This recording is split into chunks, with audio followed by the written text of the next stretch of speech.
Fine motor skills అసలు ఎలా develop అవుతాయి, అసలు ఏ ఏజ్ నుంచి డెవలప్ అవుతాయి? ఇది ఒక $100 మిలియన్ క్వశ్చన్ అండి. తల్లులకు ఉపయోగపడుతుంది. చిన్న వయసులో ఉన్న పిల్లల్ని రైటింగ్కి రెడీ చేయవలసిన సందర్భంలో బాగా ఉపయోగపడే క్వశ్చన్ ఇది. హ్యాండ్ రైటింగ్ సరిగా రావట్లేదు, లేకపోతే బాగుంది, ఒక అబ్బాయికి బాగుంటుంది, ఒక అమ్మాయికి బాగాలేదు.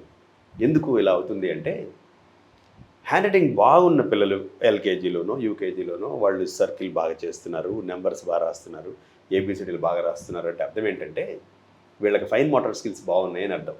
ఆ ఫైన్ మోటార్ స్కిల్స్ ఏంటంటే, వాళ్ళ అమ్మ అన్నం పెట్టి తినమని చెప్తుంది, తినిపిస్తే వీడు సరిగా రాయలేడు. ఎవరు అన్నం తింటారో, ఏ పిల్లలైతే వాళ్ళ పనులు వాళ్ళు చేసుకుంటూ ఉంటారో, వాళ్ళ స్నానం వాళ్ళు చేస్తారో, వాళ్ళ బ్యాగ్ వాళ్ళు సర్దుకుంటారో వాళ్ళందరి రైటింగ్ బాగుంటుంది. లేదా ఎవరింట్లో గారాబం ఉంటుందో వాళ్ళ హ్యాండ్ రైటింగ్ బాగుండదు. ఫైన్ మోటార్ స్కిల్స్ డెవలప్ చేసిన ప్రతి తల్లి, ప్రతి తండ్రి అద్భుతమైన పేరెంటింగ్, ఎక్స్ట్రాడినరీ పేరెంటింగ్. పిల్లల్ని ప్రేమించాలి, గారాబం చేయకూడదు. ప్రేమకి గారాబానికి ఒక తేడా ఉంటుంది. పిల్లలకి అవసరమైన విషయాలు అవసరమైనంత వరకు ఇచ్చే సపోర్ట్ ప్రేమ. పిల్లలకి అవసరానికి మించిన ఇవ్వడం అంతా గారాబం అవుతుంది. అవసరానికి మించిన చేసే సపోర్ట్ అంతా గారాబం అయిపోతుంది. సడన్గా ఒక్కసారి 6-7 ఏళ్ల వయసులో రోడ్డు దాటి ఆ బస్సుకి వెళ్ళిపోలేడు, అప్పుడు కొంచెం సపోర్ట్ చేయాలి. ఇండియాలో లెఫ్ట్ సైడ్ అని ఒకటి ఉంటుంది, రైట్ సైడ్ అని ఒకటి ఉంటుంది. మనం ఇలా వెళ్ళేటప్పుడు లెఫ్ట్ సైడ్కి వెళ్ళాలి, ముందు రైట్ సైడ్ చూసుకోవాలి, తర్వాత లెఫ్ట్ సైడ్ చూసుకోవాలి, ఇలా దాటాలి అని మనం 1-2 సార్లు తీసుకెళ్ళి చూపించి టెక్స్ట్ గ్రామర్ ఈ విషయాలన్నీ థియరిటికల్గా చెప్పి అప్పుడు వాళ్ళని వదిలేసేయాలి. అంతవరకు ప్రేమ. వాడికి 15 ఏళ్ళు వచ్చినా నేనే పట్టుకుని తీసుకెళ్తాను, నేనే బస్సు ఎక్కిస్తానంటే అది గారాబం అవుతుంది. ప్రతిసారి డ్రైవర్నో లేకపోతే ఇంకొకళ్ళనో అన్నయ్యనో అక్కయ్యనో ఇచ్చి పంపడం గారాబం అవుతుంది. సో ప్రేమతో వాళ్ళ స్కిల్స్ని వాళ్ళు డెవలప్ చేసుకోవడం ఫైన్ మోటార్ స్కిల్స్. ఆ ఫైన్ మోటార్ స్కిల్స్ని డెవలప్ చేసిన ప్రతి ఇంట్లోనూ మంచి హ్యాండ్ రైటింగ్ ఉంటుంది. అసలు నా అవసరం లేదు, నాకు ఒక కోరిక కూడా ఉంటుంది. జీన్ సినిమా చూసినప్పుడు నేను ఆనందపడ్డాను. ఒక పాటలో పోలీస్ స్టేషన్ లేని సమాజం ఉంటే ఎంత బాగుంటుంది అని ఒక లైన్ ఉంటుంది దాంట్లో. అలాగే ఈరోజు నిజంగా చెప్తున్నాను, హ్యాండ్ రైటింగ్ ఎక్స్పర్ట్ లేని సమాజాన్ని నేను కోరుకుంటున్నాను. ప్రతి తల్లి అక్కడ ఆ ఫైన్ మోటార్ స్కిల్స్ విషయంలో చిన్న బేసిక్ స్కిల్స్ చూసుకుంటే చాలండి. నేను ఈరోజు హ్యాండ్ రైటింగ్ ఎక్స్పర్ట్ అవ్వడానికి కారణం ఆ రాధాకృష్ణమూర్తి గారు, మా ఫాదర్ ఎంకరేజ్మెంట్, ఎన్నో రైటింగ్స్ చూడడం, ఇలా ఆ ఇన్స్పిరేషన్తో. అంతేగాని నాకెవరు కూర్చోబెట్టి నువ్వు ఇలా రాయి అని 10 సార్లు ఎవరు చెప్పలేదు. ఆ ఇన్స్పిరేషన్, ఆ బేసిక్ స్కిల్స్ చాలండి. అందరూ ఎంబీబీఎస్ చదువుతారు, అందరూ ఎండీ చేస్తారు, కానీ కొద్ది మందినే మనం చూస్ చేసుకుంటాం. హైదరాబాద్ లాంటి సిటీలో కనీసం 10,000 మంది కార్డియాలజిస్టులు ఉంటే మనం ఎందుకు 5 పేర్లే మనకు గుర్తొస్తాయి? ఎందుకు గ్యాస్ట్రోఎంటరాలజీ కానీ ఎందుకు మనకు ఆ 10 పేర్లే గుర్తొస్తాయి? ఎందుకంటే వాళ్ళు ఆ క్రియేటివిటీని యాడ్ చేసి ఆ ప్రేమతో నా పేషెంట్ని అసలు ఎలాగైనా సరే ఈ ప్రాబ్లమ్ని క్యూర్ చేయాలని వాళ్ళకి ఆ ప్యాషన్ ఉంటుంది. అలాగ మనం నేర్పిస్తే హ్యాండ్ రైటింగ్ అనేది పెద్ద విషయం కాదు. అసలు కర్సివ్ హ్యాండ్ రైటింగ్ అసలు మనకి ఎలాగా ఇది చేస్తారు, దాని త్రూ మనం ఏమన్నా పర్సనాలిటీని కానీ ఇవి కానీ అనాలిసిస్ చేయొచ్చా? ఖచ్చితంగా చేయొచ్చండి. ప్రపంచంలో నాకు తెలిసి 2 రకాల రైటింగ్ స్టైల్స్ ఉంటాయి. ఒకటి కలిపి రాయడం, 2 కలపకుండా రాయడం. దాన్ని మనం కర్సివ్ హ్యాండ్ రైటింగ్ అంటాం, నాన్ కర్సివ్ లేదా ప్రింట్ హ్యాండ్ రైటింగ్ అంటాం. ఈ 2 ఓకే, రెండిట్లోనూ మంచి అడ్వాంటేజ్లే ఉన్నాయి. కొన్ని దేశాల్లో కర్సివ్ అసలు తెలియదు, వాళ్ళు పూర్తిగా నాన్ కర్సివే రాస్తారు. చాలా దేశాల్లో డెవలప్డ్ నేషన్స్లో కర్సివ్ ఉంటుంది. గొప్ప గొప్ప ప్లేసెస్ చూడండి, లేకపోతే ఒక గొప్ప ఎవరో ఒక ఆర్డినరీ పర్సన్ ఎవరో ఇచ్చారు మీకు ఒక హ్యాండ్ రైటింగ్ శాంపిల్. ఆ శాంపిల్ చూడగానే అది ఒకవేళ కర్సివ్ హ్యాండ్ రైటింగ్లో ఉంటే, ఓ వీళ్ళెవరో చాలా గొప్ప వాళ్ళలా ఉన్నారే, వీళ్ళకి చాలా విషయాలు తెలిసినట్టుంది అనే ఒక ఐడియా వస్తుంది. అందుకని నేను ఎప్పుడు కొంచెం బెటర్ కర్సివ్ అని చెప్తాను. నాన్ కర్సివ్ రాయడం తప్పులేదు, కర్సివ్ రాస్తే కొంచెం బెటర్ అని చెప్తూ ఉంటాను. ఉదాహరణకి పదం రాసినప్పుడు మధ్యలో చేయి లిఫ్ట్ చేయట్లేదు కాబట్టి టైం సేవ్ అవుతుంది. ఈ రోజుల్లో టైం చాలా ముఖ్యం. ఎగ్జామ్ రాసేటప్పుడు 1.5 గంటలు 2 గంటలు 3 గంటలు ఎగ్జామ్ రాసేటప్పుడు టైం సరిపోవాలి. రెండవ అద్భుతమైన విషయం ఏంటంటే, చూడగానే అట్రాక్టివ్గా ఉండాలి. వీళ్ళకి ఎవరికో ఈ సబ్జెక్ట్ చాలా ఇష్టంలా ఉంది, వీళ్ళకి ఎవరికో పెద్ద పెద్ద గోల్స్ ఉన్నట్టున్నాయే అనిపించాలంటే కర్సివ్ కొంచెం ఉపయోగపడుతుంది.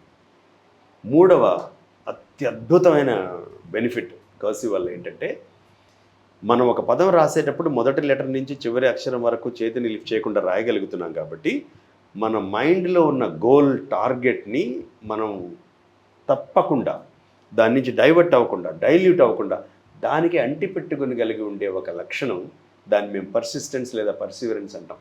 అది రావడానికి కలిపి రాత అద్భుతంగా పనిచేస్తుంది. ఓకే. అందుకని కర్సివ్ రైటింగ్ కొంచెం బెటర్ అని చెప్తాను, నేను కొంచెం ఎక్కువ బెటర్ అని చెప్తాను. అందుకని మెల్లగా వీలైతే కర్సివ్ హ్యాండ్ రైటింగ్ ప్రాక్టీస్ చేయండి అని చెప్తాను. ఇవాళ రోజున మనము అంటే మన 95, 96 నుంచి కంప్యూటర్స్ ఇవి వచ్చేసిన సందర్భంలో అసలు మనం ఫోన్లు కూడా కీప్యాడ్ ఇట్లు ఇవి తిట్టి అసలు రాయటం అనేది పోయింది మనకి. అసలు ఇవాళ రోజున మనం ఒక పేపర్ మీద రాయాలి అంటే హ్యాండ్ రైటింగ్ బాగోట్లేదు at the same time. And అది అసలు మైండ్లోంచి రావట్లేదు. ఆ పేపర్ మీద పెట్టడానికి ఏం పెట్టాలి అనేది కూడా రావట్లా.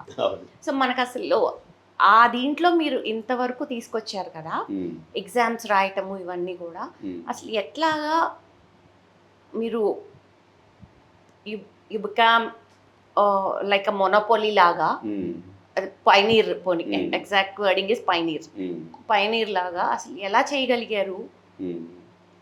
అండ్ ఇప్పుడు మనం మళ్ళా పిల్లల్ని హ్యాండ్ రైటింగ్ తీసుకురావాలి అంటే ఇది కావాలి అంటే కంప్యూటర్స్, ఇప్పుడు మనం ఆఖరికి వాయిస్ తోటే మొత్తం అంతా టైప్ అయిపోతుంది. అవును. సో రాయటం అనేది అసలు పూర్తిగా మర్చిపోయాం. కరెక్ట్. ఆ సందర్భంలో అసలు మనం ఏం చేస్తే పిల్లలకి మనము ఇది చేయగలగాలి? ఇప్పుడు ఇక్కడ నాకు ప్యాషన్ అండి, విపరీతమైన ప్యాషన్. ఇంకా బాగా చెప్పాలంటే నాకు ఇంకో పని కూడా రాదు, వేరే పని రాదు కాబట్టి ఇందులోనే ఉన్నాను. అలాగే మీరు అన్నట్టు పిల్లలు చదువుతారు, 10 నెలలు బాగా కష్టపడి చదువుతారు, నేర్చుకుంటారు, కంప్యూటర్స్ ఆపరేట్ చేస్తారు, వీడియో గేమ్స్ ఆడతారు, అన్నిట్లో బాగున్నారు, కానీ రాయడం సరిగా లేదు. మీరు జాగ్రత్తగా రీసెర్చ్ చేస్తేనండి 2026 మనం ఇప్పుడు ఏప్రిల్లో ఉన్నాం. ఇప్పుడు ఇండియా లాంటి డెవలపింగ్ నేషన్స్లో 12th క్లాస్ వరకు ఎగ్జామినేషన్స్ 94% హ్యాండ్ రిటన్ బేస్డ్ అండి. ఓకే. సో మనం చెప్పుకునే ఇంటర్నెట్ కానీ గ్యాడ్జెట్స్ కానీ ఇవన్నీ కూడా బయట ఉన్నాయి, సాఫ్ట్వేర్లోనో బయట లేకపోతే డిజిటల్ మీడియాలోనో ఉన్నాయి, కానీ సగటు విద్యార్థి ఏమైనా చేయండి మీరు హ్యాండ్ రైటింగ్ మాత్రం ఖచ్చితంగా ఇంప్రూవ్ చేసుకోవాల్సిందే. ఎందుకంటే మైండ్లో ఉంది కానీ వాళ్ళకి ఎలా తెలుస్తుంది? మన రైటింగ్లో నేను ఒక అబ్బాయిని ఒక వర్డ్ రాయమంటే వెళ్ళని ఇలా రాసేసాడు, అది ఎవరో చదవలేనంత దారుణంగా రాశాడు. డబ్ల్యూ ఉంది, ఈ ఉంది, ఎల్ ఉంది, ఎల్ ఉంది, కానీ అసలు పదంలా కనపట్లేదు. కానీ వాడిని ఓరల్గా క్వశ్చన్స్ అడిగితే అద్భుతమైన నాలెడ్జ్. దేనికి ఉపయోగపడుతుంది? చేతిరాతతో రాయాలి. రాసినప్పుడు ఒక బెనిఫిట్ మంచి మార్కులు వస్తాయి, లేదా అర మార్కు కూడా తగ్గదు. రెండో బెనిఫిట్ మీ వ్యక్తిత్వం చాలా డెవలప్ అవుతుంది, వ్యక్తిత్వానికి సంబంధించిన బెనిఫిట్ కాబట్టి. మూడో బెనిఫిట్ 10 మంది స్టూడెంట్స్ని నాకు ర్యాండమ్గా ఇవ్వండి, ఎవరి హ్యాండ్ రైటింగ్ చాలా బెటర్గా ఉంటుందో వాళ్ళ కాన్ఫిడెన్స్ లెవెల్స్ పెద్దగా ఉంటాయి, నేను చూపిస్తాను మీకు. ఎందుకంటే అక్క అరే నీ రైటింగ్ బాగుంటుందిరా అంటుంది, అమ్మ పొగుడుతుంది, టీచర్ పొగుడుతారు. అది 10 మంది చూసేటప్పుడు ఒక మనిషి అరే నీ రైటింగ్ బాగుంటుందిరా, ఆ రైటింగే కదా వాళ్ళ లైఫ్. అవును, బాగుంటుందిరా అనగానే ఓ నేను చాలా గొప్పేమో, ఆ కాన్ఫిడెన్స్ లెవెల్ వాడికి మ్యాథ్స్ నేర్చుకోవడంలోనూ, ఆటలు ఆడడంలోనూ, వేరే వాళ్ళతో మాట్లాడడంలోనూ వీటన్నిటిలో ఉపయోగపడుతుంది. సో కాన్ఫిడెన్స్ బూస్టర్ అని చెప్పొచ్చు హ్యాండ్ రైటింగ్ అనేది. ఇది ఒక మదరు, ఒక ప్రైమరీ టీచరు, ఒక స్కూల్ హెడ్ ఇలాంటి వాళ్ళు కనీసం గుర్తుపెట్టుకొని దీనికి సంబంధించిన చర్యలు చేయగలిగితే మనం వాళ్ళకి కేవలం రైటింగే నేర్పించక్కర్లేదు. రైటింగ్ నేర్పిస్తే ఏమవుతుందంటే అండి, మహా అయితే మార్కులు మంచివి తెచ్చుకుంటారు, మహా అయితే కమ్యూనికేషన్ నేర్చుకుంటారు. కానీ ఇలా నేర్పిస్తే గ్రాఫాలజీ, గ్రాఫోథెరపీ శాస్త్రీయంగా ప్రొఫెషనల్గా నేర్పిస్తే దాంతోపాటు వాళ్ళ మనస్తత్వంలో ఉన్న చిన్న చిన్న నెగిటివ్స్ ఏమైనా ఉంటే ఎలిమినేట్ చేసుకోవచ్చు, పాజిటివ్స్ని స్ట్రెంగ్తన్ చేసుకోవచ్చు. అంత ఉపయోగపడమైన ప్రోగ్రామ్ కాబట్టి నేను ఈ రోజు వరకు ఇంత స్ట్రాంగ్గా డాక్టర్లు, ఇంజనీర్లు, వేరే ప్రొఫెషన్లో ఎంత బిజీగా ఉన్నారో నేను ఈరోజు అంత బిజీగా ఉన్నాను. అంటే మోస్ట్ ఆఫ్ ద ఎగ్జామ్స్ మనకి 12th వరకు పేపర్లు రాయటమే ఉంటుంది. వన్స్ అది దాటినాక typing, most of the exams మనం టైప్ చేసేస్తుంటేనే మనీ అయిపోతుంది. ఇప్పుడు స్పీచ్ కూడా వచ్చేసింది, ఏఐ. అసలు ఇదొక ప్రాపర్ ఇదిలాగా ఎలా పెట్టాలి అంటే ఇప్పుడు ఏఐ బేస్డ్ దీంట్లో మనం పిల్లలకి అసలు అదేమన్నా అట్లా చెయ్యొచ్చా? Okay. ఎలా చేయగలం స్కూల్స్లో ఇంప్లిమెంట్ చేయడానికి. అవును. అట్ ద సేమ్ టైమ్ ఇంట్లో పేరెంట్స్కి కూడా ఒరే హ్యాండ్ రైటింగ్ ఇంపార్టెంట్ రా అవును. అని చెప్పగలగటము.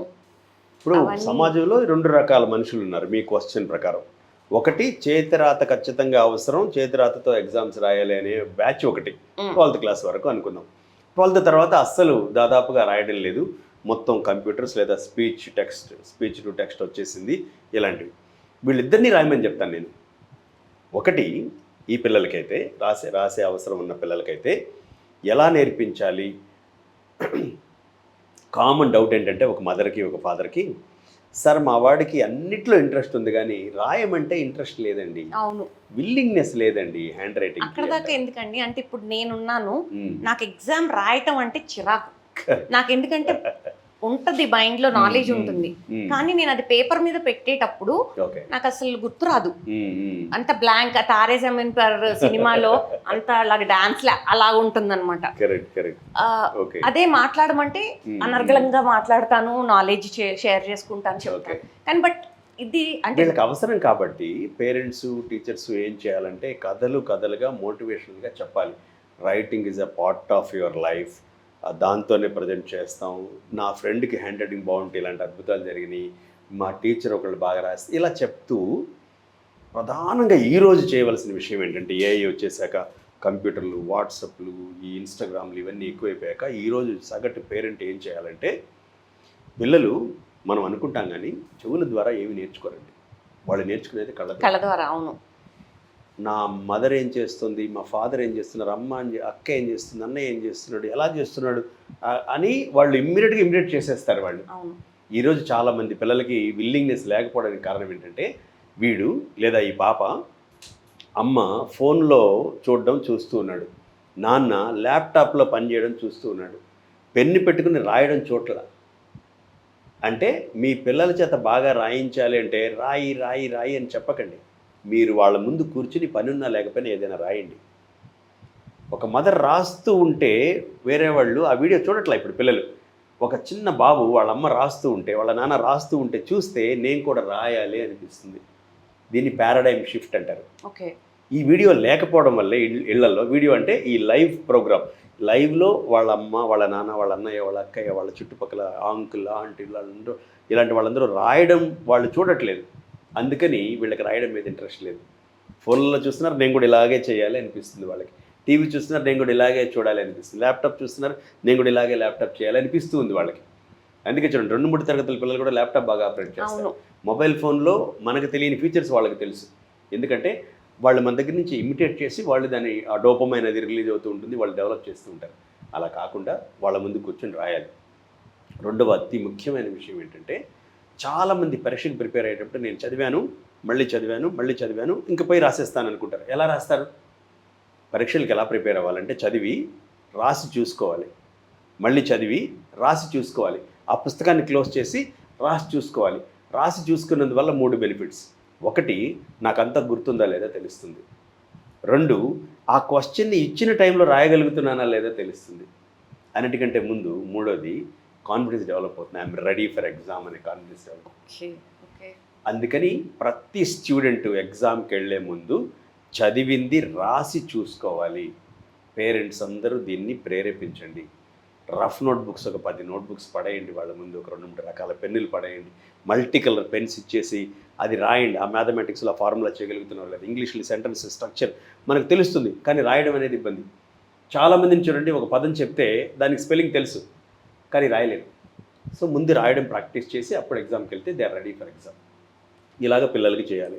మరి రైటింగ్ మానేసాము, ఇంకా అవసరం లేదు, నేను పెద్దవాడిని అయిపోయాను, నేను ఒక పోలీస్ ఆఫీసర్ లేదా నేను ఒక ప్రొఫెసర్, ఒక డాక్టర్, నాకు హ్యాండ్ రైటింగ్ పెద్దగా అవసరం లేని ప్రొఫెషన్లో ఉన్నాను అనుకుందాం. అలాంటి వాళ్ళకు కూడా రైటింగ్ చాలా అవసరం. 2017లో స్టాన్ఫోర్డ్ యూనివర్సిటీలో ఒక రీసెర్చ్ జరిగింది. దాంట్లో వాళ్ళు 2 విషయాలు కనిపెట్టారు. మీరు ఎన్ని 100 పేజీలు మొబైల్ ఫోన్లో, ట్యాబ్లో చదివినా సరే అది గుర్తుండదు. పేపర్ బ్యాక్ ఎడిషన్ ఓపెన్ చేసి 10 పేజీలు చదివిన తర్వాత క్లోజ్ చేసి అడిగితే మీకు చాలా శాతం గుర్తుంది. రిటెన్షన్ పవర్ అంటారు దీన్ని. ఆ రిటెన్షన్ రైటింగ్ వల్ల కూడా ఎక్కువ ఉందని తేలింది. అదే మీరు ఒక ట్యాబ్ ఓపెన్ చేసి మొబైల్ ఫోన్లో మీరు టైప్ చేయండి, 20 పేజీలు టైప్ చేయండి. టైప్ చేశాక నేను మిమ్మల్ని అడిగితే మీరు ఏం చేశారో మీకు గుర్తుండదు. అదే 20 పేజీలు చేత్తో రాయండి, అప్పుడు గుర్తుంటుంది. సో మెదడు నుంచి వచ్చే సంకేతాలు మెల్లగా ఇలా ట్రావెల్ అయ్యి నర్వ్స్ నుంచి మజిల్స్ నుంచి ఇలా వచ్చి ఆ పెన్సిల్ ద్వారా పేపర్ మీద పడినప్పుడు రిటెన్షన్ ఎక్కువ ఉంటుంది. ప్లస్ మెడిటేషన్ చేస్తే అద్భుతమైన లాభాలు ఉంటాయి. ప్రపంచంలో భారతదేశం చాలా దేశాలకు ఇచ్చిన గిఫ్ట్ ఇది. మెడిటేషన్ చేస్తే ఎంత ఫలితం వస్తుందో, రాయడానికి ఏమీ లేని వాళ్ళు కూడా ఒక 5 నిమిషాల సేపు చక్కగా ఏదైనా మార్నింగ్ కూర్చొని ప్రాక్టీస్ చేస్తే, చేతి రాతతో రాస్తే, మెడిటేషన్ చేస్తే వచ్చే ఫలితాలన్నీ మీకు వస్తాయి. ఎందుకంటే నేను కాగితం మీద ఒక మ్యాటర్ రాస్తున్నప్పుడు నా మెదడు ఇంకొక విషయం గురించి ఆలోచించే ఆస్కారమే లేదు. టోటల్గా నా ఫోకస్ ఆ వర్డ్ మీదే, ఆ స్పెల్లింగ్ మీదే ఉంటుంది ఆ క్షణంలో. ఆ 5 నిమిషాల సేపు మెడిటేషన్ అంటే అదే కదా, ఒక దాని మీద దృష్టి పెట్టడం. సో రైటింగ్తో కూడా సేమ్ మెడిటేషన్ వస్తుంది. కాబట్టి రాయడానికి ఏమీ లేకపోయినా సరే మీరు ఒక ఇంక్ పెన్ తీసుకొని ప్రతిరోజు మీ గురించి మీరు రాసుకోండి. ఒక పర్సనల్ డెవలప్మెంట్ బుక్లో నుంచి ఒక 10 పేజీలు రాయండి, ఒక పేజీ రాయండి, ఒక పారాగ్రాఫ్ రాయండి. లేదా మంచి మంచి వాల్యూమ్స్ ఉంటాయి, బైబిల్, భగవద్గీత, ఖురాన్, వాటిలో నుంచి ఒక పారాగ్రాఫ్ రాయండి. 21 రోజుల్లో మీరు అద్భుతమైన చేంజెస్ మీ పర్సనాలిటీలో మీరు చూస్తారు. చదివిన దానికంటే కూడా రాసిన దానికి గుర్తుంటుంది, రిటెన్షన్ ఎక్కువ ఉంటుంది. ఇప్పుడు మనం మామూలుగా అసలు పెన్స్ ఏవి వాడాలి, అసలు ఎలా పట్టుకోవాలి అంటే పెన్సిల్ మనం చిన్నప్పటి నుంచి మొదలు పెట్టాలి కదా, అది ఒక్కసారి చెప్పండి. చాలామంది పిల్లలకండి నాకు బాధేసే విషయాల్లో ఇది ఒకటి.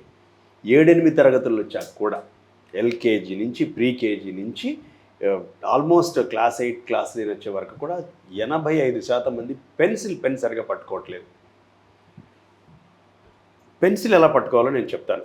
పెన్సిల్ ఎలా పట్టుకోవాలో చెప్పే కంటే ముందు ఎలాంటి పెన్సిలో చెప్తాను. ట్రయాంగిల్ పెన్సిల్ అని ఒకటి దొరుకుతుందండి మార్కెట్లో. 3 యాంగిల్స్ ఉంటాయి. ఇది చాలా మంచి పెన్సిల్.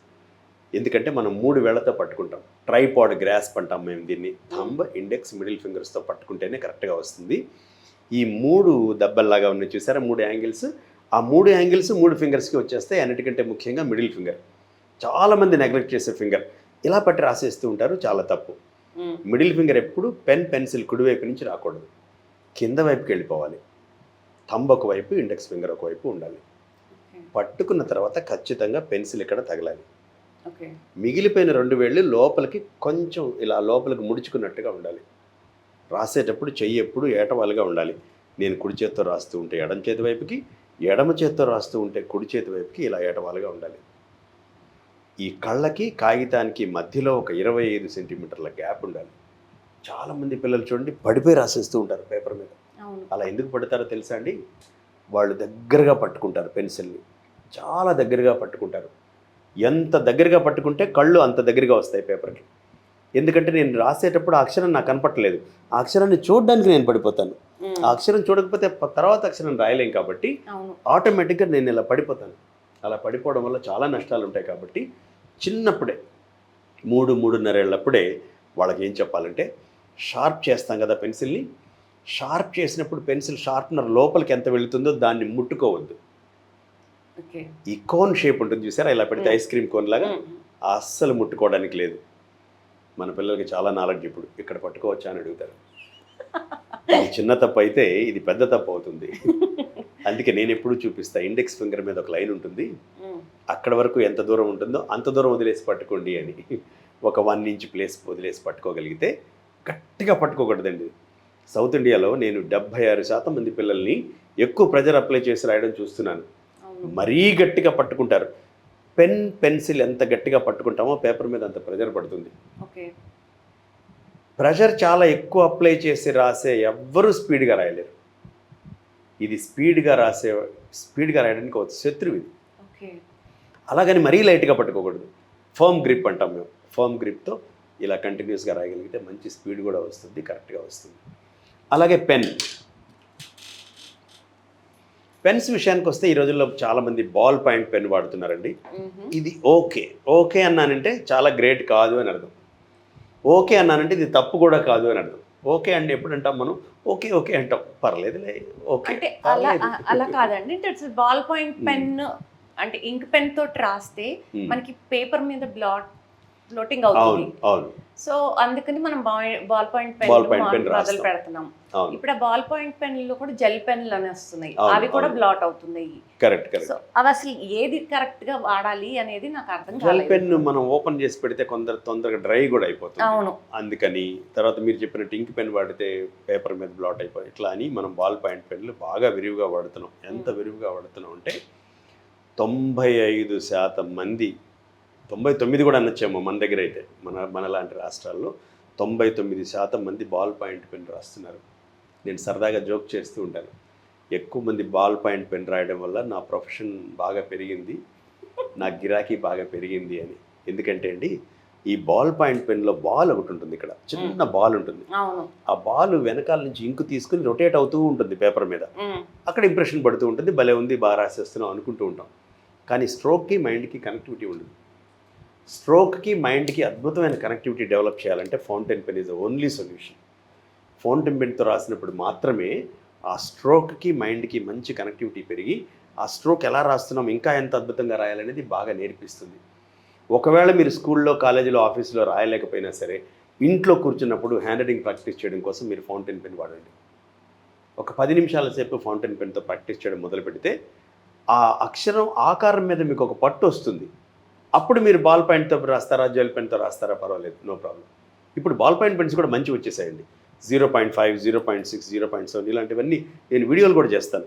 ఇలాంటి పెన్స్ వాడండి అని కూడా చెప్తాను. ఇలాంటివి బాగొచ్చాయి. అంతకుముందైతే మంచి బాగుండేవి కాదు. రెనాల్డ్స్ పెన్ రాకముందు వరకు బాల్ పెన్స్ చాలా బాగుండేవి కాదు. ఇప్పుడు చాలా బాగున్నాయి. 0.5, 0.6 ఓకే. ఈ బాల్ పాయింట్ పెన్ వాడడం కంటే ముందు ఎవరైనా ఫౌంటైన్ పెన్ వాడగలిగితే అక్షరం మీద ఒక అద్భుతమైన పట్టు వస్తుంది. సో పెన్సిల్ మనం ఏ ఏజ్ వరకు వాడాలి? వన్స్ పెన్ స్టార్ట్ అయిన తర్వాత మనకి అసలు ఏ ఏజ్లో అసలు ఏ పెన్ వాడాలి? 8-9 ఏళ్ళండి. బిగినింగ్లో పిల్లలు చాలా తప్పులు చేస్తూ ఉంటారు కాబట్టి, ప్రపంచంలో ప్రతి ఒక్కళ్ళు నేర్చుకోవడం అనేది తప్పుల ద్వారానే మొదలవుతుంది కాబట్టి ఖచ్చితంగా పెన్సిలే వాడాలి. 3 ఏళ్ల నుంచి మనం 8-9 ఏళ్ళు వచ్చే వరకు పెన్సిల్తో చేయిస్తాం. 4వ తరగతిలోనో 5వ తరగతిలోనో అప్రాక్సిమేట్లీ 8th, 9th ఇయర్లో మనం పెన్నుకి అలవాటు చేయిస్తాం. పెన్సిల్ ఇక నెక్స్ట్ 6 మంత్స్లోనో 1 ఇయర్లోనో ఆపేయాలి పిల్లలకి, ఇక పెన్ మొదలు పెట్టాలి అనుకున్నప్పుడు స్కూల్స్ ఏం చేయాలంటే ఎరేజర్ తెచ్చుకోకండి అని చెప్పడం మొదలు పెట్టాలి. ఎందుకంటే పెన్ను మొదలైన తర్వాత ఎరేజర్ ఉండదు కదా, కట్ చేయరు కదా. ఇప్పుడే జాగ్రత్త పెరుగుతుంది, జాగ్రత్తగా రాయడం మొదలు పెడతారు. నాకు పెన్సిల్ చాలా ఇష్టం, పెన్ చాలా ఇష్టం, షార్ప్నర్ చాలా ఇష్టం, ఎరేజర్ అసలు ఇష్టం లేదు. I don't like erasers. Eraser పక్కన ఉంటే అది ఉంది అనిపిస్తే తప్పులు చేస్తాం. అవును. అందుకని ఎరేజర్ స్టార్ట్ చేసే కంటే ముందు ఒక 6 మంత్స్ 1 ఇయర్ ముందు అసలు పెన్తో స్టార్ట్ చేయడం కంటే ముందు ఎరేజర్ తెచ్చుకోవడం మానేయండి అని చెప్పగలిగితే మెల్లగా అలవాటు చేసుకుంటూ ఉంటారు. అలాగే పెన్ స్టార్ట్ చేసినప్పుడు వీలైతే ఫౌంటైన్ పెన్. మహాత్మా గాంధీకి ఒక ఆలోచన ఉండేదిట, ఇండియాలో 20-25 ఏళ్ళు వచ్చేలోపు ప్రతి ఒక్కళ్ళు ఒక 1 ఇయర్ మిలిటరీలో ఉంటే బాగుంటుంది అని కంపల్సరీ చేద్దామని ఒక ఆలోచన ఉండేదిట. కొన్ని దేశాల్లో ఉంది ఇప్పటికీ. సింగపూర్లో ఉంది. మేము ఫిన్లాండ్కి వెళ్ళినప్పుడు చూసాము, అక్కడంతా రూల్ ఉంది. అలాగే నాకేమనిపిస్తుందంటే ప్రతి స్కూల్లో 10th క్లాస్ లోపు 1 సంవత్సరం అయినా సరే ఫౌంటైన్ పెన్ కంపల్సరీ చేస్తే బాగుంటుంది అని. మన పక్క రాష్ట్రం అండి తమిళనాడు. తమిళనాడులో కొన్ని వందల స్కూల్స్లో ఫౌంటైన్ పెన్ ఈజ్ మ్యాండేటరీ. అవును. బాల్ పాయింట్ పెన్ అలౌ చేయరు అసలు వాళ్ళు. అక్కడ చూడండి హ్యాండ్ రైటింగ్ కంపేర్ చేయండి. జనరల్గా ఓవరాల్ హ్యాండ్ రైటింగ్ ఇక్కడ ర్యాండమ్గా బాల్ పాయింట్ పెన్ రాసే స్కూల్స్లో ర్యాండమ్ హ్యాండ్ రైటింగ్ చూడండి. 1000 మంది స్టూడెంట్స్ హ్యాండ్ రైటింగ్ కలెక్ట్ చేయండి, అక్కడ 1000 మంది స్టూడెంట్స్ హ్యాండ్ రైటింగ్ కలెక్ట్ చేయండి, ఆశ్చర్యపోయే ఫలితాలు మీరు చూస్తారు. అక్కడ 1000 మందిలో 600-700 మంది బాగా రాస్తే ఇక్కడ 1000 మందిలో 600-700 మంది బాగా రాయరు. ఇది ఒక అద్భుతమైన సాధనం. ఫౌంటైన్ పెన్ అనేది ఒక అద్భుతమైన సాధనం. ఇప్పుడు మామూలుగా ఇప్పుడు మా తమ్ముడు వచ్చి లెఫ్ట్ హ్యాండర్ అండి. చిన్నప్పటి నుంచి లెఫ్ట్ హ్యాండ్ తోటే రాస్తాడు, నేను రైట్ హ్యాండ్. సో ఒక తల్లికి పుట్టిన బిడ్డల్లో ఇద్దరు 2 డిఫరెంట్ పర్సనాలిటీస్ ఎలాగా. అండ్ ఇప్పుడు వాడిని ఎన్నిసార్లు ట్రై చేసినా కూడా అమ్మ కొట్టి రైట్ హ్యాండ్ తో చెయ్యాలి అని చెప్పినా కూడా ఏ రోజు వినేవాడు కాదు. ఇప్పుడు he's 50 right, 45, 49 maybe. So still he has that ఇది. సో ఏ ఏజ్ లో అయినా మారచ్చు అలాగా లెఫ్ట్ హ్యాండ్ కి నుంచి రైట్ హ్యాండ్ కి? అసలు యాక్చువల్గా చెప్పాలంటే మార్చకూడదు. ఓకే. మీ బ్రదర్ హ్యాండెడ్నెస్ని మార్చకపోవడం మీరు చేసిన ఒక మంచి పని. మీ మదర్ కానీ మీ ఫాదర్ కానీ మార్చాలని ట్రై చేస్తారు. ఎందుకంటే మనకు సోషల్ ఫ్యాక్టర్స్ చాలా ఉంటాయి. ఎడం చేత్తో దేన్ని ఇవ్వకూడదు, ఎడం చేత్తో ఫుడ్ ముట్టుకోకూడదు, ఎడం చేత్తో డబ్బులు ముట్టుకోకూడదు. ఇది కొన్నిసార్లు తెలుగులో కరెక్ట్గా చెప్పాలంటే పైత్యం అని ఒకటి ఉంటుంది. కొన్ని మంచి విషయాలు నేర్చుకోవాలి, కానీ ఆ మంచి విషయాలు ముదిరిపోయి కొన్ని పైత్యంగా దారితీస్తాయి. రెండు కళ్ళల్లో ఏది గొప్పదో ఎవరైనా చెప్పగలుగుతారండి? పోనీ నాస్ట్రిల్స్ ఉంటాయి, ఏది గొప్పదో చెప్పగలుగుతాము. చెవుల్లో ఏది గొప్పదో మరి చేతుల్లో ఎవరు చెప్పారండి వీళ్ళకి? కుడి చేత్తో ఇస్తే 100 రూపాయలు 110 అయిపోతుంది, ఎడం చేత్తో ఇస్తే 100 రూపాయల కాగితం 90 రూపాయలు అయిపోతుంది అని చెప్పి నేర్పించి పెంచారు మనల్ని. అందువల్ల మీ మదర్ కానీ వాళ్ళ మదర్ కానీ ఏం చేశారంటే, నాన్న సరస్వతి స్వరూపం, పెన్నుని పెన్సిల్ని ఎడం చేత్తో పట్టుకోకూడదు, కుడి చేయి చాలా గొప్పది అని. శాస్త్రం ఏం చెప్తుందంటే, సైన్స్ ఏం చెప్తుందంటే చేతి వాటాన్ని మార్చకండి అని చెప్తుంది. సైన్స్ ఏం చెప్తుందంటే చేతులు శుభ్రంగా కడుక్కుంటే హైజీనిక్గా మీరు ఉండగలిగితే ఎడం చేత్తో తిన్నా తప్పు లేదు అని చెప్తుంది సైన్స్. ఎడం చేత్తో గ్లాసులు నీళ్లు పెట్టుకుని తాగడం తప్పు లేదండి, ఎడం చేత్తో డబ్బులు ఇవ్వడం తప్పు లేదండి. ఒక మనిషి మీద నాకు మంచి ఫీలింగ్ ఉండాలి, కానీ ఎడం చేత్తో డబ్బులు ఇచ్చినంత మాత్రాన, ఎడం చేత్తో పువ్వులు ఇచ్చినంత మాత్రాన తప్పేం లేదు. రైటింగ్ విషయంలో, ఎస్పెషలీ రైటింగ్ విషయంలో చాలామంది నన్ను కామెంట్ చేస్తారు, చాలా విషయాలు పెడతారు, కానీ నాకేం సమస్య లేదు. కానీ 2 చేతుల్లో వివక్ష చూపించకండి, 2 కాళ్ళల్లో వివక్ష చూపించకండి. కుడి కాలు ముందు పెట్టి వస్తే ఆ ఇల్లు స్వర్గం అయిపోతుందా? ఎడం కాలు పెడితే ఒకవేళ బై మిస్టేక్ నరకం అయిపోతుందా? ఎప్పుడో ఎడం కాలు పెట్టి ఒకళ్ళు ఎవరో ఎంటర్ అయి ఉంటారు, దాని తర్వాత వాళ్ళ ఇంట్లో గేదె చనిపోతే ఆ రోజు ఎడం కాలు పెట్టినందువల్ల గేదె చనిపోతే ఎంత దారుణం అండి.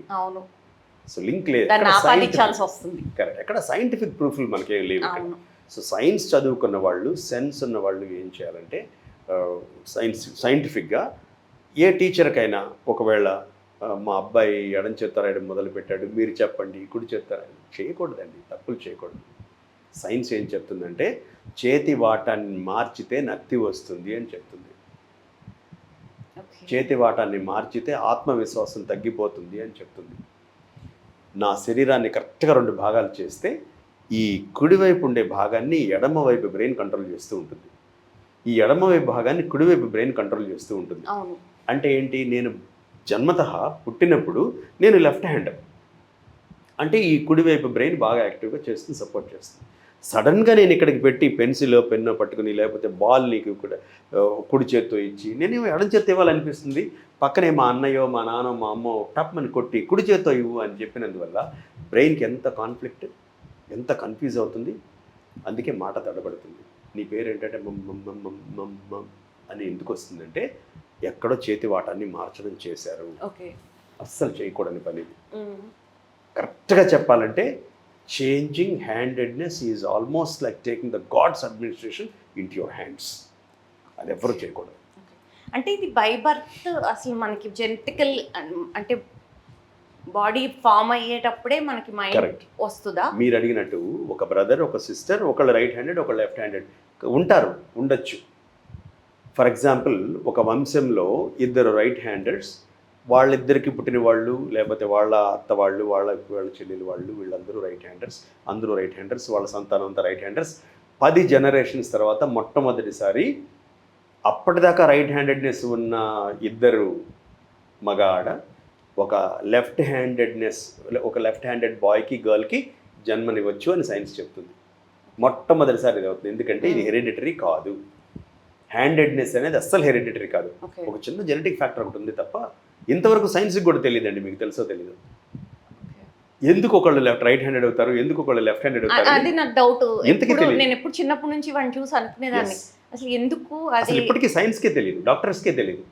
ఎందుకంటే హెరిడిటరీ కాదు కాబట్టి. మనం తెలుసుకోవడానికి 18 నెలలో 20 నెలలో వచ్చిన తర్వాత ఆ పిల్లలు ఏ చేతిని ఎక్కువగా వాడుతున్నారు, డామినెంట్ హ్యాండ్ అంటాం, ఏ చేతిని ఎక్కువగా వాడుతున్నారో మనం చూసి గమనించి అది రైట్ హ్యాండెడా లెఫ్ట్ హ్యాండెడ్ అనుకుంటాం. అప్పటి నుంచి మనం ఎంకరేజ్ చేయాలి. ప్రపంచంలో గొప్పవాళ్ళు ఉన్నారండి లెఫ్ట్ హ్యాండెడ్, చాలా గొప్పవాళ్ళు ఉన్నారు, అది తక్కువ కాదు. నేను పుస్తకం రాశాను, your right if you're left handed అని. దాన్ని కంటిన్యూ చేయాలి. ఆగస్టు 13వ తారీఖు లెఫ్ట్ హ్యాండర్స్ డే మీకు తెలుసా? ప్రతి సంవత్సరం ఆగస్టు 13వ తారీఖుని ఇంటర్నేషనల్ లెఫ్ట్ హ్యాండర్స్ డేగా జరుపుకుంటారు. ఆశ్చర్యకర విషయాలు చూపిస్తాను. ఈ సిజర్స్ చూసారా మీరు? ఇది కేవలం ఎడం చేతి వాటి వాళ్ళ కోసం తయారు చేసిన సిజర్స్. మీరు దీని మీద చదవండి, లెఫ్ట్ హ్యాండెడ్ పీపుల్ అని ఉంటుంది. మీరు కుడి చేతితో దాన్ని పట్టుకోలేరు, ఎడం చేత్తోనే పట్టుకోగలుగుతారు దాన్ని. కంఫర్టబుల్గా ఉంటుంది ఎడం చేత పట్టుకుంటే. ఎడం చేత పట్టుకుని చూడండి, కరెక్ట్. సో ఎడమ చేతి వాడటం వాళ్ళ కోసం ఒక రూలర్. నాకైతే ప్రతి స్కూల్లో లెఫ్ట్ హ్యాండెడ్ వాళ్ళకి ఇది ఉండాలనిపిస్తూ ఉంటుంది. నెంబర్లన్నీ ఇక్కడ ఉన్నాయండి. నేను రైట్ హ్యాండెడ్ ఇలా చేస్తాను. కానీ ఒకడు ఇలా పాపం- ఇలా ఇలా పట్టుకుంటే ఇది కంఫర్ట్ ఉంది మరి. కాదండి, ఇది లెఫ్ట్ హ్యాండెడ్ కోసం డిజైన్ చేసిన సిజర్స్ అనమాట. ఓకే. ఇది మీరు ఇలా పట్టుకుంటే ఇది ఇక్కడ వస్తుంది, ఈ థంబ్. ఇది ఎక్కువ ప్రెజర్ అవుతుంది మనకి. దీనికి ఎక్కువ ఎనర్జీ ఉంటుంది, దీనికి ఎక్కువ సపోర్ట్ వస్తుంది. కాబట్టి ఇలా చేసినప్పుడు చాలా కంఫర్టబుల్గా చేయగలుగుతారు. అసలు షార్ప్నర్స్ ఉంటాయి పాపం. ఈ షార్ప్నర్ ఇప్పుడు నేను రైట్ హ్యాండెడ్ అనుకోండి, ఇలా ఇలా ఇలా షార్ప్ చేస్తాను. ఒకవేళ లెఫ్ట్ హ్యాండెడ్ అనుకోండి, బుక్ షాప్లోకి వెళ్ళి అడిగితే ఇదే ఇస్తారు. అంటే రైట్ హ్యాండెడ్తో ఉన్న షార్ప్నర్ ఇస్తారు. వాళ్ళు పాపం లెఫ్ట్ హ్యాండెడ్ అయినా సరే కుడి చేతితో బలవంతంగా చేయాలి. ఈ particular sharpener actually left handed కోసం డిజైన్ చేసింది. ఇది ఎడం చేత్తో తీయచ్చు అనమాట. ఇది నేను యూకేలో కొన్నాను. అలాగే నాకు బాగా నచ్చిన రూలర్ అనమాట ఇది. నెంబర్లు ఇక్కడ ఉన్నాయి అనుకోండి, రైట్ హ్యాండెడ్ నేను ఇక్కడ డ్రా చేస్తాను. ఆ లెఫ్ట్ హ్యాండెడ్ వాడు చూడండి పాపం ఇక్కడికి వచ్చి ఇక్కడి నుంచి డ్రా చేయాలి. ఎంత ఇబ్బందిగా ఉంటుంది, నెంబర్లు కనపడవు, ఇక్కడి నుంచి ఇలా చేయాలి. సో అందుకని దీంట్లో నెంబర్లు ఇక్కడ ఉంటాయి, ఇక్కడ చూసి కరెక్ట్గా డ్రా చేయొచ్చు. This ruler is exclusively designed for left handed people. So కొన్ని ప్రత్యేకమైన వస్తువులు ఉన్నాయి పాపం వాళ్ళ కోసం. సో ఇప్పుడైతే కామర్స్ వెబ్సైట్స్లో దొరుకుతున్నాయి. మీ ఇళ్లలో, మీ ఫ్యామిలీలో, మీ ఫ్రెండ్స్లో ఎవరైనా లెఫ్ట్ హ్యాండెడ్ ఉంటే వాళ్ళ కోసం మీరు ఇలాంటి గిఫ్ట్లు తీసుకొచ్చి వాళ్ళకి ఇవ్వచ్చు స్పెషల్ అకేషన్లో. మంచి విషయం. ఇందాక నేను ఒక క్వశ్చన్ మర్చిపోయానండి అడగటము. ఇప్పుడు మనం పెన్సిల్ ఇలా పట్టుకునే దీంట్లో అంటే ఇప్పుడు మనం గాజులు వేసుకున్నా లేదా ఉంగరాలు పెట్టుకున్నా మనకి కొన్ని సర్టన్ నర్వ్ పాయింట్స్ ఇదవుతా ఉంటాయి. సో అవి మనకి ఈ పెన్సిల్ పట్టుకునే ప్రాసెస్లో, రాసే ప్రాసెస్లో ఆ నర్వ్ పాయింట్స్ మూలంగా మనకి అలా ఏమన్నా ఉందా సైన్స్లో? కొన్ని దేశాలు ఇలా పట్టుకుంటారండి, చాలా తప్పు. అవును. ప్రొఫెషనల్గా ఫిజియోథెరపిస్టులు, న్యూరో సర్జన్స్ డిజైన్ చేసిన ఒక పర్టికులర్ యాక్టివిటీ ఇది. ఇలా పట్టుకుని ఎక్కువ ప్రెజర్ లేకుండా, అంటే 3 వైపుల్ని 3 ఫింగర్స్ నుంచి ఒకే ప్రెజర్ అప్లై చేస్తూ పట్టుకుని 25-30 సెంటీమీటర్స్ గ్యాప్ మెయింటైన్ చేసి స్లాంట్గా పెట్టి ఇలా రాస్తే మీరు ఎలాంటి ఆభరణాలు లేదా ఉంగరాలు లేదా ఏమి పెట్టుకున్నా ఏమీ ఇబ్బంది ఉండదు. ఎందుకంటే ఈ పార్ట్ పేపర్కి తగులుతూ ఉంటుంది. ఈ ఫ్లషీ పార్ట్ ఇక్కడ ఉంది చూసారా, పామ్ కింద ఇది తగులుతుంటుంది, ఇది తగులుతుంటుంది. దాని దగ్గర మనకి ఏమి ఇన్స్ట్రుమెంట్స్ ఉండవు కాబట్టి అవి ఏమీ ఇబ్బంది కాదనమాట. మనకి ఇప్పటి వరకు చరిత్రలో ఇబ్బంది కాలేదు. ఇలా రాసిన వాళ్ళు 2:30 నుంచి 3 గంటల సేపు మధ్యలో ఆపకుండా, చేయి నొప్పి పెట్టకుండా రాయగలుగుతారని సైన్స్లో తెలియదు అనమాట. అంటే నేను అడిగింది, ఒక్క నిమిషం ఇట్లా పట్టుకోండి మీరు చెప్తాను. నేను అడిగింది ఇప్పుడు ఇది ఇలాగా కరెక్ట్గా మనకి ఈ పాయింట్లో తగులుతుంది కదా, సో ఈ నర్వ్ ఇవి ఏమన్నా మనకి ప్రాపర్గా ఎఫెక్ట్ అవ్వే ఇవేమన్నా ఉంటాయా? అంటే ఇప్పుడు మనకి సందర్భాలు కాదు, ఇప్పుడు మామూలుగా గాజులు వేసుకున్నాం, గాజులు ఎందుకు వేసుకుంటాము? ఒక సైంటిఫిక్ రీజన్ ఉంటుంది. Scientific reason, correct. అవును. ఉంగరాలు పెట్టుకుంటే ఒక సైంటిఫిక్ రీజన్. అలాగా పెన్సిల్ పట్టుకునే ప్రాసెస్ లో కూడా ఒక సైంటిఫిక్ రీజన్ ఏమన్నా ఉంటుందా? ఇది సైంటిఫిక్ ప్లస్ టెక్నికల్ గా చేసిన మెథడ్ అండి ఇది, ట్రైపాడ్ గ్రాస్ప్. ఇలా పట్టుకుంటే ఏమవుతుందంటే అన్ని కణాలు అన్ని వైపుల నుంచి కరెక్ట్గా ఒకేసారి యాక్టివేట్ అవ్వడం వల్ల మీరు స్పెషల్గా స్ట్రైన్ అవ్వట్లేదు, దాని గురించి మైండ్ పోవట్లేదు. హాయిగా మీ మైండ్ అంతా ఆన్సర్ గురించి చక్కగా రాసేయడం గురించే ఉంటుంది. సో అలాగా డెవలప్ చేసే ఒక టెక్నికల్ గ్రాస్ప్ అనమాట ఇది. అంతేగాని ఇది ఇలా పట్టుకున్నందువల్ల స్పెషల్ బెనిఫిట్స్ ఏ ఉండవు. లాసెస్ లేకుండా పెట్టుకోవడానికి ఇది కరెక్ట్ అనమాట. నష్టం జరగకుండా పెట్టుకోవచ్చు అనమాట. ఇది మీరు అడిగిన క్వశ్చన్ చాలా వ్యాలిడ్ క్వశ్చన్ యాక్చువల్లీ. దాని మీద ఖచ్చితంగా ఉంటుంది. వీటికన్నిటికీ ఉన్నప్పుడు దానికి కూడా ఉంటుంది. 2 విషయాలు ఉంటాయండి. ఒకటి నెగటివ్స్ని అవాయిడ్ చేయడం, 2 పాజిటివ్స్ని డెవలప్ చేసుకోవడం. సో అలాగే ఇది నెగటివ్స్ ఖచ్చితంగా ఉంటుంది. ఎస్, ట్రైపాడ్ గ్రాస్ప్లో చాలా ప్రొఫెషనల్ కాబట్టి ఎక్కువసేపు రాయడానికి ఉపయోగపడేది కాబట్టి అదే పెద్ద అడ్వాంటేజ్. నొప్పి లేకుండా రాయడం ఉపయోగపడుతుంది కాబట్టి. హ్యాండ్ రైటింగ్ ఒలింపియాడ్ కూడా జరుగుతోంది అని చెప్పేసి విన్నాను. అసలు అది ఎవ్రీ ఇయర్ చేస్తున్నారు కదా, మహా దీని త్రూ ఎలా చేస్తున్నారు అసలు? అది అసలు ఎందుకు చేయాలని స్టార్ట్ అయ్యింది మీకు? అందరూ ప్రపంచంలో చాలామంది హ్యాండ్ రైటింగ్ కాంపిటీషన్స్ కండక్ట్ చేస్తారు. నేను ఒక్కడే కొంచెం డిఫరెంట్గా కండక్ట్ చేస్తాను. నా కాంపిటీషన్స్ ఎలా ఉంటాయంటే మహా అకాడమీ నుంచి మేము దానికి రైటివిటీ అని పేరు పెట్టాం. రైటింగ్ అండ్ క్రియేటివిటీని కలిపి ఒక పదం ఖాయం చేశాము, రైటివిటీ కాంపిటీషన్స్ అని. మా కాంపిటీషన్స్లో మొట్టమొదటి కాన్సెప్ట్ ఏంటంటే హ్యాండ్ రైటింగ్ ఇంప్రూవ్ చేసుకోండి. జనరల్గా ఎవరైనా బయట నుంచి ఒక కంపెనీ వెళ్ళి, సార్ మీ స్కూల్లో హ్యాండ్ రైటింగ్ కాంపిటీషన్స్ పెడతాం, బాగున్న వాళ్ళకి ప్రైజ్లు ఇస్తాం, అయిపోయింది. అంటే మామూలుగా మ్యాథ్స్ ఒలింపియాడ్లు, సైన్స్ ఒలింపియాడ్ ఇలా చూసాను తప్పించి అవును, ఇప్పుడు దాకా రైటింగ్ లో కాదండి, 2002లో మొదలు పెట్టాను ఈ హ్యాండ్ రైటింగ్ కాంపిటీషన్స్. అప్పట్లో ఏవిఎస్ గారు, గంగాధర శాస్త్రి గారు, సినిమా యాక్టర్లు వీళ్ళందరూ, రాజేంద్ర ప్రసాద్ వీళ్ళందరూ వచ్చి మాకు గిఫ్ట్లు ఇచ్చేవాళ్ళు అనమాట, ప్రైజులు ఇచ్చేవాళ్ళు. అప్పటి నుంచి నాకు జరుగుతుంది. నా కాంపిటీషన్స్ చాలా యూనిక్గా ఉంటాయి. ఎలా అంటే ఫస్ట్ నేను వాళ్ళకి మెటీరియల్ ఇస్తాను, టీచర్కి గైడ్ చేస్తాను, అలాగే బుక్స్ ఇస్తాను. దీంతో ముందు ప్రాక్టీస్ చేయండి, ఒక నెల టైం ఇస్తానని చెప్పి ఆ నెల రోజుల్లో వాళ్ళకి ట్రైనింగ్ ఇచ్చి హ్యాండ్ రైటింగ్ ప్రాక్టీస్ చేయించి అప్పుడు నేను టెస్ట్ చేస్తాను. టెస్ట్ చేసి ప్రైజులు ఎలా ఇస్తామంటే, మేము చూడడానికి చాలా బ్యూటిఫుల్గా ఉండే హ్యాండ్ రైటింగ్ అంతా ప్రైజులు ఇవ్వం మేము. పాత రోజుల్లో హ్యాండ్ రైటింగ్ ఎలా ఉండేది, ఇప్పుడు ఎలా ఉంది, డిఫరెన్స్ ఎంత ఉంది, ఆ ఎక్కువ డిఫరెన్స్ ఉన్న వాళ్ళకి ప్రైజులు ఇస్తాం. ప్లస్ నేను ఒక్కడనే సైంటిఫిక్గా చూస్తాను హ్యాండ్ రైటింగ్ని. కర్సివ్ రాసినప్పుడు రైట్ సైడ్కి బెండ్ అవ్వాలి. కర్సివ్ చాలా బ్యూటిఫుల్గా రాసి అక్షరాలు ఎడమవైపుకి బెండ్ అయితే దానికి ఒక్క ప్రైజ్ కూడా ఇవ్వం మేము. కుడివైపుకి బెండ్ చేసి రాసిన వాళ్ళందరూ ఎక్స్ట్రా వర్డ్స్గా ఉంటారు. అక్షరాలు ఎప్పుడు కర్సివ్లో రాసినప్పుడు కుడివైపుకి బెండ్ అవ్వాలి, ఎప్పుడు కుడివైపుకే బెండ్ అవ్వాలి. ఇలాంటి ఫ్యాక్టర్స్ ఉంటాయి. ఒక వర్డ్లో స్పేస్ ఎలా ఉంది అక్షరాల మధ్యలో, ఒక సెంటెన్స్లో పదాల మధ్యలో స్పేసెస్ ఎలా ఉన్నాయి. ఒక పారాగ్రాఫ్ ఉందనుకోండి, నాకు 30-40 పదాలు కనపడతాయి. అక్కడ 30-40 పదాలకి మధ్యలో ఒకే విధమైన స్పేస్ ఎవరు ఇస్తారో వాళ్ళకి మంచి ప్రైజ్ వస్తుంది. కొంచెం రైటింగ్లో లెజిబిలిటీ తక్కువ ఉన్నా సరే వాళ్ళకి మంచి ప్రైజ్ వస్తుంది. సో ఈ కాంపిటీషన్స్లో మేము ఫస్ట్ పుస్తకాలు ఇచ్చి వాళ్ళ చేత ప్రాక్టీస్ చేయించి కరెక్షన్ చేసేటప్పుడు చాలా జాగ్రత్త తీసుకుంటాం. సైంటిఫిక్గా ఉందా లేదా, ఫ్లో కరెక్ట్గా ఉందా లేదా, అంత స్పీడ్కి కరెక్ట్గా రాయగలిగారా లేదా, ఇలాంటి వాళ్ళకే ప్రైజులు ఇవ్వడం వల్ల ఇంకా మీరు ఎప్పుడు మళ్ళీ కాంపిటీషన్స్ ఎప్పుడు పెడతారని అడుగుతూ ఉంటారు మమ్మల్ని స్కూల్స్. ఇలా పెట్టినందువల్ల 3 బెనిఫిట్స్ ఉంటాయండి. ఒకటి, వాళ్ళు అంతకుముందు రాసేదానికంటే ఇప్పుడు కొంచెం బెటర్గా రాస్తారు. 2, తెలియకుండానే వాళ్ళ టీచర్స్, వాళ్ళ పేరెంట్స్ వాళ్ళ పిల్లల్ని పెంచే విధానంలో బడ్డన్ తగ్గుతుంది. పిచ్చిగా రాస్తున్నారనుకోండి, కరెక్షన్ చేసేటప్పుడు టీచర్కి పెద్ద పనిష్మెంట్ అవుతుంది. అక్కడ పేరెంట్స్ బడ్డన్, టీచర్స్ బడ్డన్ మేము కొంచెం తగ్గిస్తాం. అలాగే సమాజం మీద, ఇన్స్టిట్యూషన్ మీద దీని ప్రభావం చాలా ఉంటుందండి. ఈ స్కూల్లో బాగుంటుంది అంటే పేరెంట్స్కి ఓవరాల్గా ఒక ఇంప్రెషన్ ఉంటుంది. హ్యాండ్ రైటింగ్ గురించి, ఆటల గురించి, లాంగ్వేజ్ ఎట్లా ఒకటి ఉంటుంది కదా, అట్లాగే హ్యాండ్ రైటింగ్ గురించి బాగా ఇంపార్టెన్స్ ఇస్తున్నారే అనే ఒక బ్రాండ్ బిల్డప్ అవడానికి కూడా మా కాంపిటీషన్స్ ఎన్నో స్కూల్స్లో, 100 స్కూల్స్లో ఉపయోగపడే విషయం అనమాట. ఇప్పుడు దాకా ఎన్ని, అంటే ఏ ఇయర్ నుంచి స్టార్ట్ చేశారు? ఏ ఇయర్? 96లో మొదలు పెట్టామండి, చిన్నగా మొదలు పెట్టాం. 99 వరకు బండి నడవలేదు. ఆ పడరాని కష్టాలు అంటారు చూసారా, ఎందుకు వచ్చిందిరా బాబు అనుకున్న సందర్భాలు చాలా ఉన్నాయి. ఫ్రెండ్స్, పేరెంట్స్, వెల్ విషర్స్ అందరూ నన్ను వెనక్కి లాగారు. నీకు అవసరమా, బాగా చదువుకున్నావు, కావాలంటే ఎంత మంచి ఉద్యోగమైనా నీకు వస్తుంది, ఎందుకు దీంట్లో ఉంటున్నావు, నువ్వు బయటకు వచ్చేయచ్చు కదా, ఇంకో పని చేయొచ్చు కదా అని.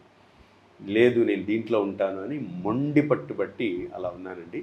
1999లో జాన్సన్ గ్రామర్ స్కూల్ అని ఒక స్కూల్లో నాకు ఒక అవకాశం ఇచ్చారు. That is the last day I have asked people, do you need my sessions అని. ఆ రోజు నుంచి ఈ రోజు వరకు 25-26 ఏళ్ళ వరకు మీరు మా స్కూల్కి వస్తారా, మా పిల్లలకి చెప్తారా, మా టీచర్స్ చెప్తారా, మా పోలీసులతో మాట్లాడతారా, మా లాయర్స్తో మాట్లాడతారా, ఇలా రకరకాల ఇన్స్టిట్యూషన్స్లో నేను ప్రోగ్రామ్ చేస్తూనే ఉన్నాను అప్రతిహతంగా. ఆ మొదటి 3 ఏళ్ళు మాత్రం చాలా కష్టపడ్డాను. ఆ 99 నుంచి నేను నేర్చుకోవడం ఎక్కువ చేశాను. ఎందుకంటే పట్టాభిరామ్ గారు ఎప్పుడు కొరడా ఝులిపించినట్టు చెప్పేవాళ్ళు, the day you stop learning you are dead. అంత గట్టిగా చెప్పేవారు అనమాట. రీసెర్చ్ చేయకపోతే, చదవకపోతే, నేర్చుకోకపోతే నువ్వెలా మాట్లాడతావు, నువ్వెలా ట్రైన్ చేస్తావు. అందుకని ఎప్పటికప్పుడు చదవడం, తిరగడం, ఎక్కువగా తిరుగుతాను నేను.